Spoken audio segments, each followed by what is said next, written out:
473. You can always get us there. I also give out one of my numbers. Have a caller? Yes, 922-3915. Okay. Yes. Greetings, we have a caller. Yes.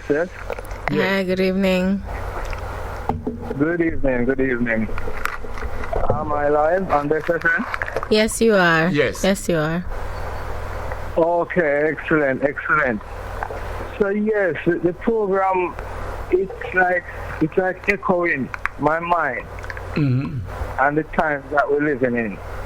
Well, you know, especially when you talk about the schools and the situation and education and the need for a cultural awareness program in schools that allow for us to identify with each other as Africans, people of African descent, right? And I think such a program at this stage, we need to just get to the point where we can talk about what such a program looks like instead of expecting that the teachers in the school can actually deconstruct the mindset that the youth have adopted today.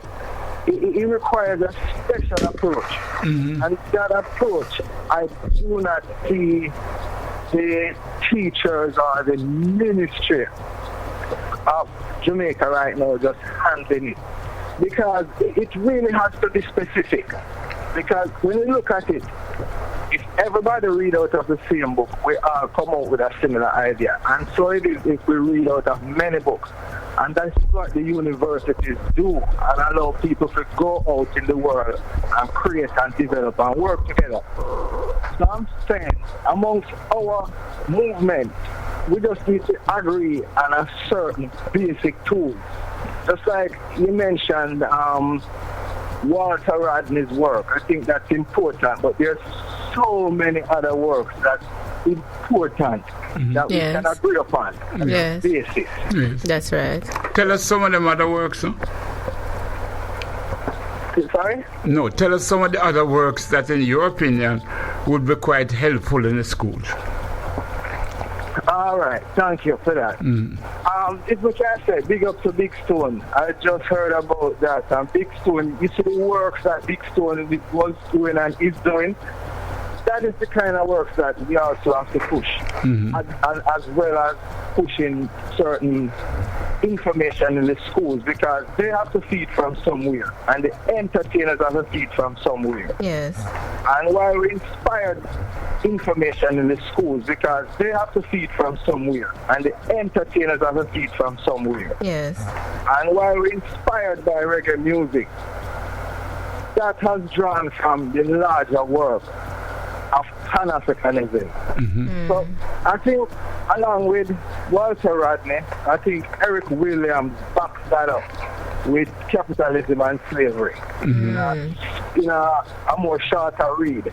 And that can get more right to the point. And then Walter Rodney expands upon how the transatlantic trade in human beings translate into the stock market and the economic basis of capitalism today. I think that's a powerful point that needs to be made. But because I don't want to take up all of your time, right? No, you're doing well. You're doing well, my brother. You're doing Absolutely. well. Right. And yes, so look, I think the core where we have to go to right now, with my utmost respect to elders like Attorney Migeul, and you see the lived experience that you are able to share, that is the exact reason why I tune into the program, because I can't read that in book. That's right. I think that needs to capitalize. Yes. Some of the work, the works that Elder Bumble Jerry and all the elders who lived through the 60s and lived through that Rastafari experience. I was shocked last week when Elder Migeul said that when he went to the Caribbean islands, they were persecuting and sending back Rasta. I was wondering what date was that? You know, which year? But anyway, it takes me back to this. There has to be a timeline when we deal with history. And this is what I think needs to be added to the discussion. The origin of humanity and civilization. And that is the work of Cheik Anta Diop. Cheik Anta Diop, brilliant. I think within that, we can help to shape the basis of the conversation in terms of who we are, where we're coming from, how we end up here, what can we do next. See, a whole strategy is developed within that whole narrative that I think becomes front and center. You see? Yes. Yeah, man. Very good. Very good. No, very good reasoning. Thank you. Thanks a lot. Very good reasoning. Cheik Anta Diop. He has given us a tremendous body of works, you know. And in other words, I'm listening to you, and what you're saying then is making a lot of sense in terms of creating a new curriculum for our children. Exactly. Yes. Exactly. Yeah, man. We just do it yourself, and yes. Yes. Which is excellent. Absolutely. we have platforms like this. Yes. Right? We have platforms like this, and we have other platforms like this. I myself am a contributor on Jamaican Radio. Okay? And even today we were discussing the situation in South Africa in another program. But however, when we mention the work now, the origin of humanity, civilization, that gives you from before we developed into Homo sapiens, right? And then that developed into where we started to develop the First Nation states, right? And the principles that were embedded into the minds of the people. That's right. Held that state together. That's right. You see? So there's a point where world history and mythology might intersect, but mythology and history is distinct, right? And African history, it speaks to our story in such a way that Western mythology does not. Yeah, right. And not only that, Western mythology is really a baby compared to Africa, that's right. You know, greatness. Right. Yes. So when we talk about African history, even though today we are able to go back and talk about things that were before, we generally begin the program by talking about the palette of Narmer. You see? And this is the first historical document that establishes the First Nation state along the River Nile. Right? And Narmer is the first Ethiopian king. So if we're going to trace the lineage of Ethiopia, we would have to go back beyond Christianity in Ethiopia, Judeo-Christianity and Greco-Roman era. And we are able to take it back 3200 BC to the palette of Narmer. And that is where we have to begin in order to show how these ideas develop into civilization today, where I'm able to call you on the phone and we have all this technology. The very basis of things, and it puts us at the root of African people. They're developing science, language. That's right. Religion. Yes. Philosophy, spirituality, mathematics. Yes. And then we can even complement that with the works of Homer, which are the Greek historians themselves. Right? And Herodotus.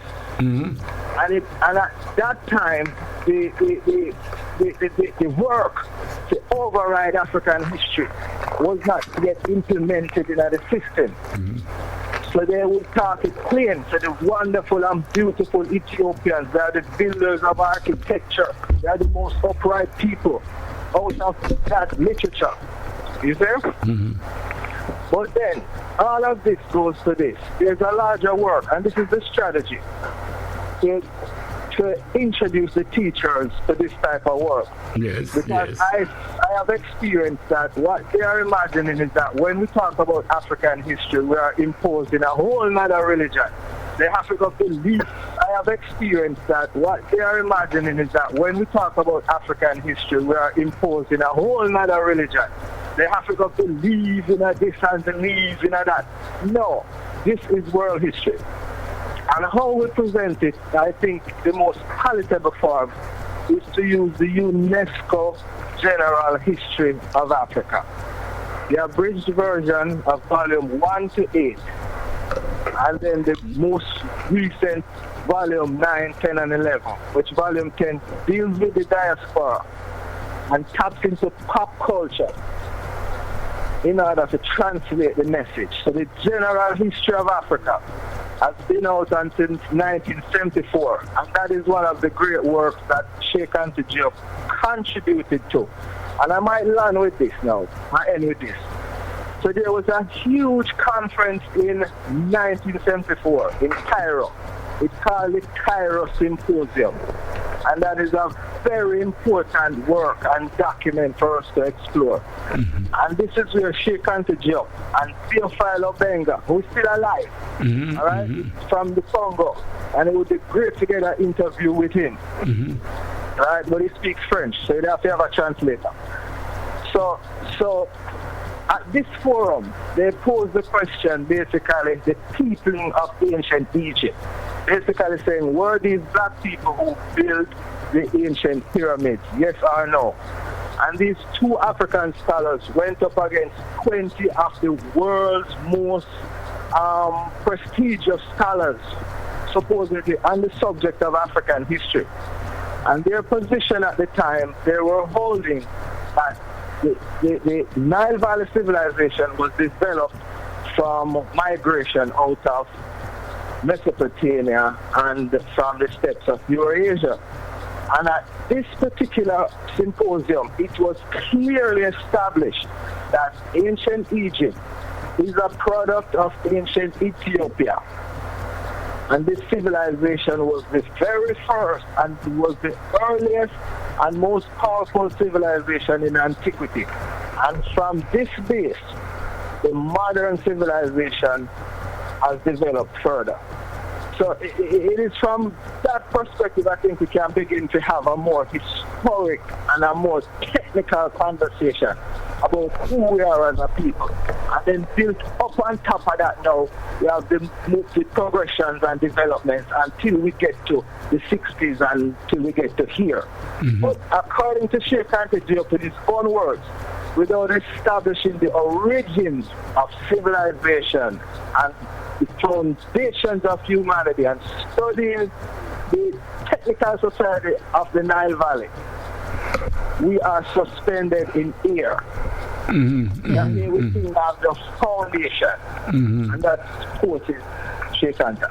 Yeah, man. Yeah. Thanks a lot, my brother. Thanks very much. Very good reasoning. I also want to interject that there is some of that in the curriculum, most certainly, 7th and the 9th grade in the high schools, but most certainly, there's more that can be done, and as you had indicated, in terms of a structure that is going to be necessary to move us forward. And for my thing, I'm always about production, because the information has to be used to translate into something tangible in terms of what the society is doing and how the society is moving forward. So you posited a very strong reasoning tonight, and we want to thank you for it. Very enlightening, very, very most certainly intellectually sound. So we give thanks. Really appreciate that. Really appreciate that. So you're saying that part of this curriculum is in the school? Yes. In fact, because you have a history curriculum. In fact, beautifully, and I'm happy that you brought this, because they have, over the years, there has been significant steps that the government has made in terms of the curriculum. So the curriculum has changed and has developed over the years, because they would have recognized that there is a deficiency. Different curriculum writers over the years, that there's a deficiency and there's a need. So the curriculum upgrades, and so the curriculum that we presently have most certainly is one that includes that in it, from the 7th to the 9th grade. When I say that, in terms of the development, the beginning of civilization, most certainly the Nile, they go into those kind of discussions. So it spreads from 7th to 9th grade, but most certainly there are things that can be added, and most certainly your discussion here tonight most certainly is one that is rich, and one that is most certainly apt to continue and to further discussion as far as moving the curriculum forward. Give thanks, my brother. Thank you very much. Yes. Thanks a lot. Very, very good. Very good. Nice. Thank you. That's all again. Yes, please do. Please do. Yes. Yeah, man. So there you have it, people. A brother who's telling us, start from the root. Because we talk about Cheik Anta Diop. Cheik Anta Diop is a writer. Yes. Writer from Senegal. And he has written some great books. And the brother just mentioned some to give us a backdrop. So if we are talking about understanding the greatness of Africa, it's not just to say we're great, we're black, and we're this and we're that. Nice, so nice. Yeah. But sometimes you have to back it up. And if you want to back it up, you read books by Cheik Anta Diop. Yes, man. It's spelled Cheik Anta. The last name is Diop, D-I-O-P, Diop. Very, very good. Yeah, man. Very good. Yes, at this stage now we're going to be heal the man himself. Ken Booth. Yeah, man. Yes. Everything I own. Everything I own.